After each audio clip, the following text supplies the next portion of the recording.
प्रश्न नम्बर 1 सर्वप्रथम राष्ट्रिय झण्डा प्रयोग गर्ने देश कुन हो? Option A Nepal, option B Denmark, option C चीन, अप्सन डी बेलायत। यसको सही उत्तर रहेको छ अप्सन बी डेनमार्क। प्रश्न नम्बर 2 रबरले निर्मित सडक कुन देशमा रहेको छ? Option A France, option B चीन, option C Bhutan, option D Qatar. यसको सही उत्तर रहेको छ अप्सन ए फ्रान्स।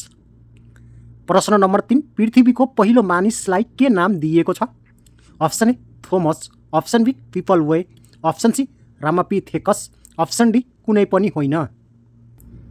यसको सही उत्तर रहेको छ अप्सन सी रामापिथेकस। प्रश्न नम्बर 4 विश्वमा केन्द्रीय बैंक नभएको देश कुन हो? अप्सन ए रुस, option B Panama, option C Ghana, option D Nigeria. यसको सही उत्तर रहेको छ अप्सन बी पानामा। प्रश्न नम्बर 5 बुवाले लेखेर छोराले पुरा गरेको विश्व प्रसिद्ध कृति कुन हो?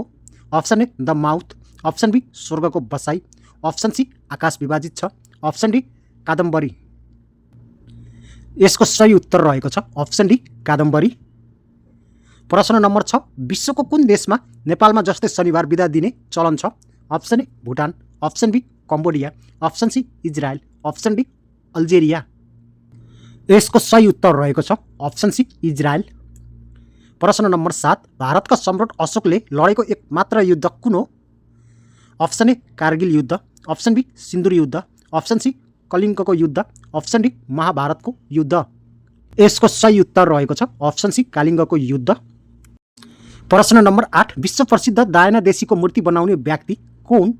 अप्सन ए क्रोमस, option B Vinci, option C रोमट, अप्सन डी मोनालिसा। यसको सही उत्तर रहेको छ अप्सन ए क्रोमस। प्रश्न नम्बर 9 इतिहासको बत्ती भनेर कुन देशलाई चिनिन्छ? Option A Malta, option B Iraq, option C Greece, option D Egypt. यसको सही उत्तर रहेको छ अप्सन सी ग्रिस। प्रश्न नम्बर 10 भगवान गौतम बुद्धको दरबार कुन जिल्लामा अवस्थित रहेको छ? Option A Rukum, option B Kalikot, option C Rupandehi, option D Kapilvastu. कृपया यसको सही उत्तर कमेन्ट गर्नुहोला। अनि आजको भिडियो कस्तो लाग्यो सल्लाह सुझाव प्रतिक्रिया अवश्य दिनुहोला। म हजुर सामु यस्तै भिडियो लिएर पुनः उपस्थित हुनेछु भन्दै आजलाई बिदा हुन चाहन्छु। हस्त धन्यवाद। एक फलो एक सब्सक्राइब अवश्य गर्नुहोला।